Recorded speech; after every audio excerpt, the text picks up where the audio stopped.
বলেন আমার সঙ্গে বলেন, শিখলেন দাউদ আলাইহিস সালাতু ওয়াস সালামের মুজিজা। মনে মনে বলেন, জোরে বলতে যদি লজ্জা লাগে। দাউদ আলাইহিস সালাতু ওয়াস সালামের মুজিজা।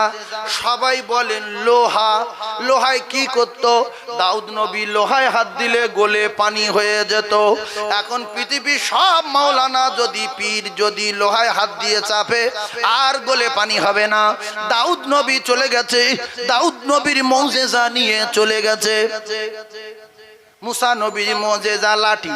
এখন যদি দুনিয়ার বাঁশ আর লাঠি, তালের লাঠি, এর লাঠি, সের লাঠি নিয়ে মাটিতে ফেলে, জীবনে আর সাপ হবে না। হযরতে সুলাইমান আলাইহিস সালাতু ওয়াস সালামের মুজিজা তক্ত।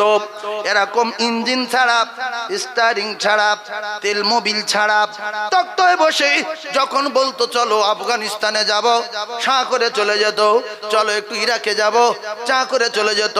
সুলাইমান নবী নাই। এখন পৃথিবী সব আলেম যদি তক্তা বসে বসে বলে যে এই তক্তা বস চল একটু সোনাখালি যাব, যাবে?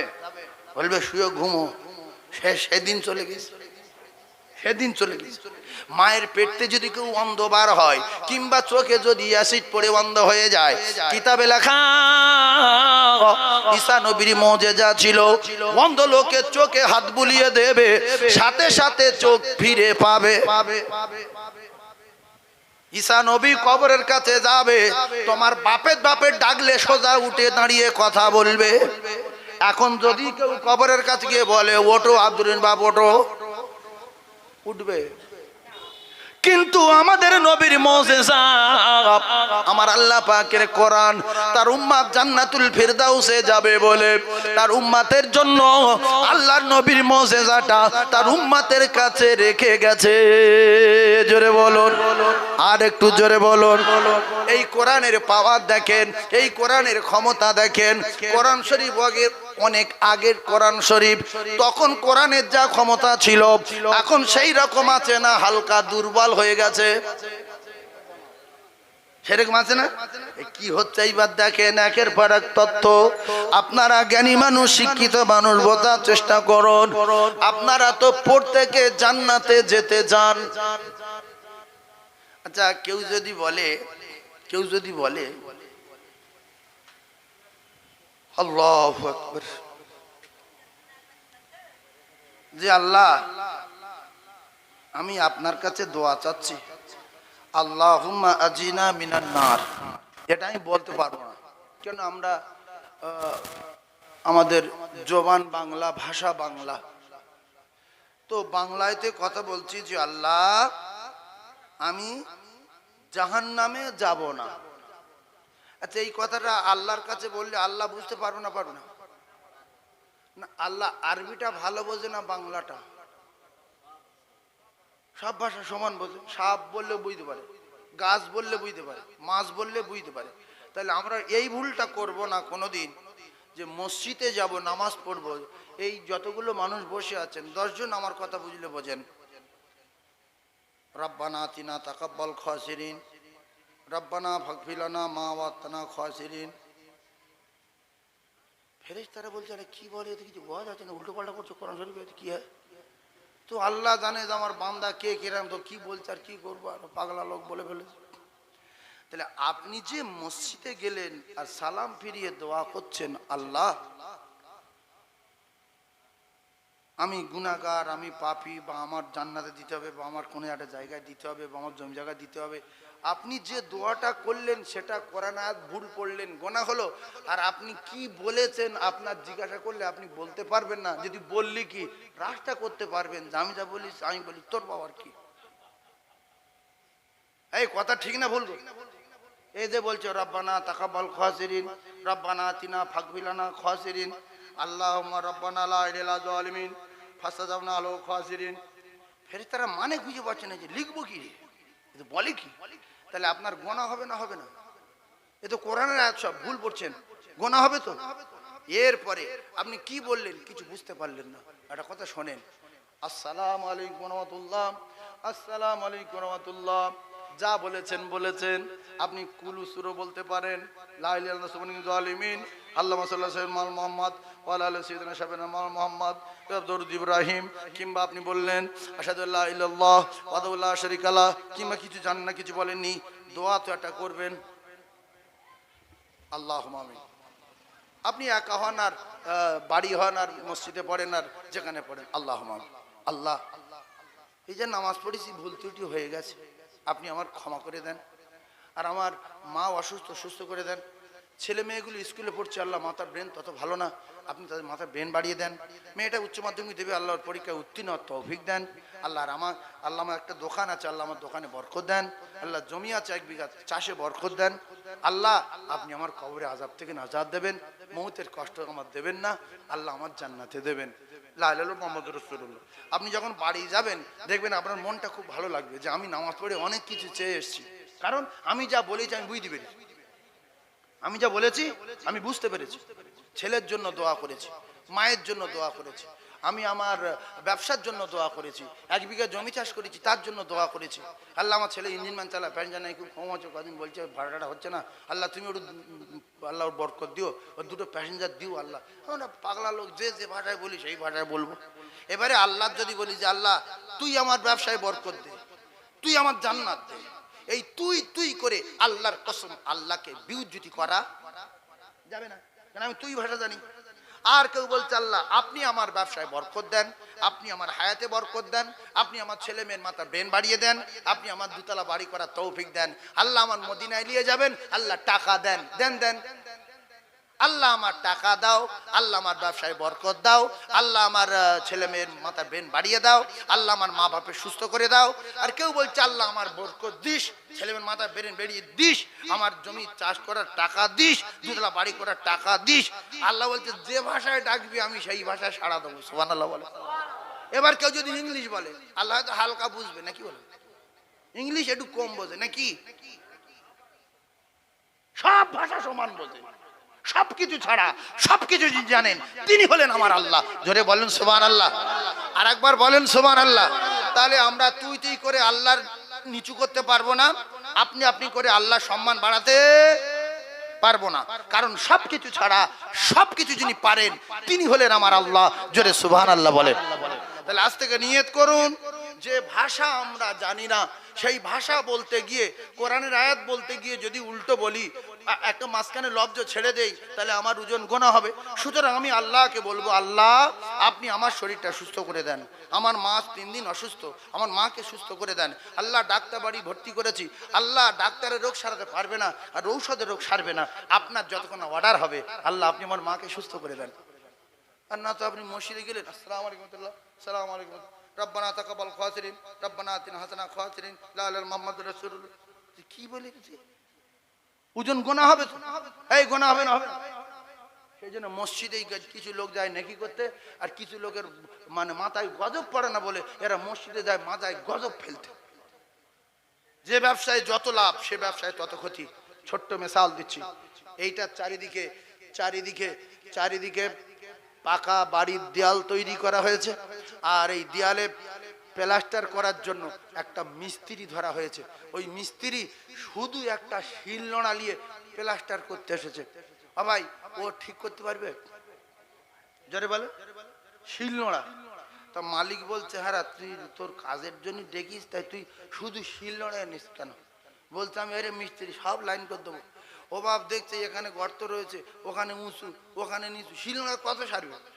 ওর পাটা নেই, ওর সেই উলন নেই, একটা হাতা মতো কি থাকে গো, উষা নাকি কুন্নি? এই মেম্বার সাহেব ঠিক বলছে, কুন্নি কুন্নি নি, শুধু বাঁট নিয়ে, শুধু বাঁট। কুন্নির মাথায় চেপটা মতন থাকে তো, শুধু বাঁটটা নিয়েছে, চাপটা মতোটা নেই। তা ও মালিক বলছে ঠিক আছে কর। দেখছে বিকাল 4টের সময় সে দেখছে দেয়াল সব মাস করে টাকা দেবে। হাসলে হবে না, বুঝতে হবে নামাজ পড়া কার কাজ? আল্লাহর না বান্দার? বান্দার কাজ। এই বান্দার যখন কাজে ডাকে মালিক, আল্লাহর কসম নামাজ পড়া আল্লাহর কাজ না, নামাজ পড়া বান্দার কাজ। আমার আল্লাহ বান্দার ডাকছে কাজে চলে আয়, কাজ করবি আয়, টাকা দেবো। তোর কবরের আযাব থেকে নাজাত দেব, তোর বাড়ি রুজি বরকত দেব, তোর সংসারে রহমত দেব, আর তোর আমি মৃত্যুর আযাব থেকে নাজাত দেব, তোর হাতে জান্নাতে চাবি দেব। তোরা চলে আয়, আজান হচ্ছে, হাইয়া আলাস সালাহ।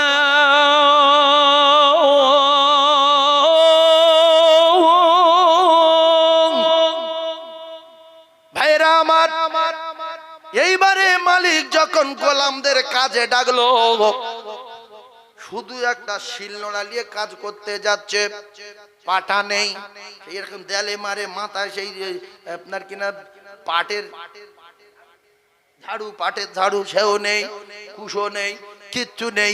ও কলিজার টুকরারা, অধিকাংশ মানুষ নামাজ পড়তে যায়, নামাজ পড়তে গেলে যে যন্ত্রপাতি গুলো লাগে সেগুলো নেই। সূরা ফাতিহা ভাঙা, হালাম সুরো ছেঁড়া, কুলু সুরো হাফ, মানে শুধু উজোর বাঁট, উজোর এই সেই কুন্নিকির শুধু বাঁটটা লিয়ে গেছে। ও কলিজার টুকরারা, এ কি কাজ করতে পারবে? এ কি মালিককে খুশি করতে পারবে? এশার নামাজে বেতের নামাজ পড়তে হয়, বেতের নামাজ পড়ছে, দোয়া কুনুত জানে না, দোয়া কুনুত ফাটা, মাঝখান থেকে ভাঙা, বলছে আল্লাহুম্মা ইন্না নাস্তাইনুকা তাকফুরুকা আমিনুকা তাওয়াক্কাল আলাইকা মুলহিক। ফের তারা বুঝতে পারছেন বলে কি রে, মানে শুধু ওই যে মানে কুন্নিকি শুধু বাঁটটা লিয়ে গেছে। এই জন্য 100 নামাজিদের ভিতরে 95টা নামাজি নামাজ সম্পর্কে কিচ্ছু জানে না। এই জন্য নামাজ পড়ার পরে আমাদের কথাবার্তা, আখলাক, চরিত্র, আদর্শ, নীতি পরিবর্তন হয় না। আল্লাহ বলেন ইন্নাস সালাতা তানহা আনিল ফাহশাই ওয়াল মুনকার। নামাজ যদি এর হতো তাহলে এর দ্বারাই বাজে কাজ হতো না। নামাজের এত পাওয়ার, এত ক্ষমতা, নামাজের तमाम খারাপ কাজ থেকে বাঁচাতো। এই জন্য ঝগড়া বাঁধালে নামাজি লোক আর বেনামাজি লোক তো বলে তুই নামাজ পড়ি না, তোর এত ভাষা খারাপ, তুই নামাজ পড়ি, তুই আল ঠেলছি। আসলে ব্যাপারটা ওটা না। এই নামাজি নামের ভণ্ড ইরাউনান নাস। আল্লাহ বলছে লোকে নামাজি বলবো বলে তাই নামাজ পড়ে। ও যদি হাকিকাতে নামাজ পড়তো তাহলে এসার নামাজ পড়ে গিয়ে বই দেখতো না। এসার নামাজ পড়ে গিয়ে বই দেখতো। এরম লোক আছে না নাই? এসার নামাজ পড়ে বই দেখছে। আগের লোকের শরীকারা বলে কি বলতো, লা ইলাহা ইল্লাল্লাহ আনতা সুবহানাকা ইন্নী কুনতু মিনাজ জালিমিন, লা ইলাহা ইল্লাল্লাহ মুহাম্মাদুর রাসূলুল্লাহ। আর এখন শরীকারা বুড়ো মোবাইল চালাতে জানে না, নাতির বলছে বাবা এই নাতি শরীরটা খুব খারাপ, ওটা মোবাইলটা চালা, বইটা দেখি। দাদু বই দেখছে, বই দেখতে দেখতে মরবে আর সোজা জাহান্নামে যাবে। তাহলে নামাজ পড়া বান্দার কাজ। যে বান্দা যখন কাজে যাবে তার সমস্ত কাজের যন্ত্রপাতিগুলো বুঝে নিয়ে যাওয়া দরকার আছে না নাই? জোরে বলে। আপনি কাঁচ দিয়ে বাড়ি করবেন, মুর্শিদাবাদ থেকে মিস্ত্রি নিয়ে এসছেন, সে শুধু একটা হাতুড়ি নিয়ে এসছে। মালিক বলছে তোর কাঁচ কাটা মেশিন কই, তোর সেই ফিতে কই, কি রে? বলছে হাতুড়ি দিয়ে সব লাইন করে দেবো। বলছে কর দেখি। ও বাবা, যেই কাঁচের জানলা ফিটিং করা শুরু করেছে পুরো কাঁচ খুঁজে সব নিচে ফেলো। ও তো জবাই করবে এইবারে যে তোর বাপের নাম ভুলে দেবো। হে তুই যন্ত্রণে সব বাস করলি কেন? রুকুর ঠিক নেই, সেজদার ঠিক নেই, ওজুর ঠিক নেই, সূরা ফাতিহা সহি নেই। আল্লাহর কসম, যার সূরা ফাতিহা ভুল তার নামাজ ভুল, যার সূরা ফাতিহা নেই তার নামাজ হবে না, হবে না, হবে। কেন এই কথাগুলো বলছি একটু পরে বুঝতে পারবেন। ও সোনার চাঁদেরা, রাসূলুল্লাহর মুজিজার ভিতরে সূরা ফাতিহা আছে, সূরা ইখলাস আছে। আর একটা মিসাল দেই, তারপরে ওয়াজ শুরু হবে। ও মায়েরা, বুড়া বেটিরা, একটুখানি বোঝার চেষ্টা করুন, তত্ত্বগুলো একের পর এক মাথায় রাখেন। কেউ যদি পাগল না হয়, সে যদি পাগল সাজে, বাপ মা কি তার ভালোবাসবে? ধরুন আপনার একটা ছেলে পাগল না, বাজারে গেল ভালো, আর বাড়ি আসছে চোখ টোক বার করে হাত এরম করে করে আসছে। পুরো গ্রামের লোক বলতে যে মানুষ নাকি, এত বড় বিয়াদব, এত বড় লম্পট ছেলে, মাঝে মাঝে ভালো আর মাঝে মাঝে বিয়াদবি করে। পুরো গ্রামের লোক খারাপ বলবে, বাপ মাও খারাপ বলবে, শ্বশুর শাশুড়ি খারাপ বলবে, নিজের স্ত্রী খারাপ বলবে যে তুমি পাগল না, পাগল সাজো কেন? আর আল্লাহ তার উপরে নারাজ হবে যে তোর ভালো করে তৈরি করলুম, তুই জোর করে পাগল সাজছিস। বলবে না? বলবে না? তাহলে আমরা কি আমি আপনাদের বললে রেগে যাবেন। আমি কত বড় বব্বর, আমি কত বড় গাঁজাখোর, আমি কত বড় নেশাখোর, তাই আমি আপনাদেরকে বলছি, আপনাদের বললে আপনারা রেগে যাবেন। ও কলিজার টুকরা না, বিশ্ব নবী হাবিবুল্লাহ আকায়ে নামদার তাজেদারে মাদিনা জানিয়েছেন, আমি রাসূলুল্লাহ কথা দিলাম, আমি আমার মুজিজা রেখে এসেছি, আমি আমার মুজিজা রেখে এসেছি। আমার মুজিজার ভিতরে ইসমে আজম আছে। মুজিজার ভিতরে কি আছে? মুখে বলেন। ইসমে আজম আছে। ইসমে আজম কি? ইসমে আজম কি? ইসমে আজম হলো আল্লাহ পাকের নাম কটা? সবাই বলেন 99টা। কটা নাম? আপনারা যদি হিন্দু পাড়ায় যান, হিন্দু ভাইরা যদি আমরা জিজ্ঞাসা করে যে তোদের ওয়াজে শুনেছি তোদের আল্লাহর নাকি অনেক নাম, কটা নাম? বলবেন 99টা। আল্লাহ পাকের নামের ভিতরে দুটো নাম সর্বশ্রেষ্ঠ নাম, ওই নাম দুটোকে ইসমে আজম বলা হয়। ইসমে আজম। ওই ইসমে আজম কি? ইসমে আজম আছে আয়াতুল কুরসির ভিতরে। কিসের ভিতরে আছে? আয়াতুল কুরসি জানেন? এই যে আমরা পাগল না, জোর করে পাগল সাজি, এইবার ঠেলা বোঝেন। আয়াতুল কুরসির ভিতরে ইসমে আজম আছে। আপনাদের কেউ যদি জিজ্ঞাসা করে কোরআনের সর্বশ্রেষ্ঠ আয়াতের নাম কি, কোরআনে যত আয়াত আছে আয়াতের 1 নাম্বার আয়াতের নাম কি? আপনার বলবেন কোরআনের সর্বশ্রেষ্ঠ আয়াত হলো আয়াতুল কুরসি। কোরআনের সর্বোৎকৃষ্ট আয়াত হলো আয়াতুল কুরসি। কোরআনের আয়াতের লিডার হলো আয়াতুল কুরসি। আল্লাহর নবী দিন দুনিয়ার বাদশাহ বিশ্ব নবী জানান, আমি আমার মুজিজার ভিতরে আয়াতুল কুরসি রেখে এসেছি, আমি আমার মুজিজা রেখে এসেছি। ওই মুজিজার ভিতরে আয়াতুল কুরসি আছে।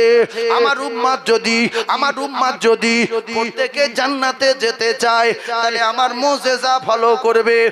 আর আয়াতুল কুরসি যারা 5 ওয়াক্ত ফরজ নামাজের পরে পরে একবার, প্রত্যেক ফরজ নামাজের পরে পরে শুধু একবার আয়াতুল কুরসি পড়বে, এরা মরবে ডাইরেক্ট আল্লাহর জান্নাতে যাবে। এখন আমি আপনাদের যদি বলি আপনারা কি সবাই আয়াতুল কুরসি জানেন? আপনি বলবেন জানি না। আপনি টাকা যদি কেউ কারো 1 লাখ টাকা ধার দেন, সে যদি আপনার 95,000 টাকা ফিরিয়ে দেয়, আপনি গুনে বুঝতে পারেন 5,000। একটা কথা,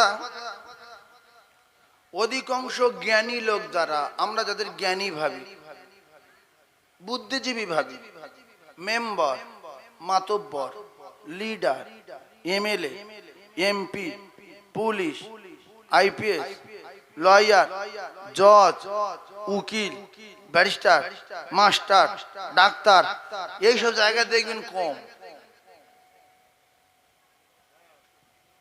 কথা ঠিক না ভুল? এইসব জায়গায় কম।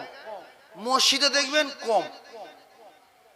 কথা ঠিক না ভুল? ওরা জানে এত লেখাপড়া শিখিস, আবার নামাজ কি, আবার কোরআন হাদিসের মজলিস কি।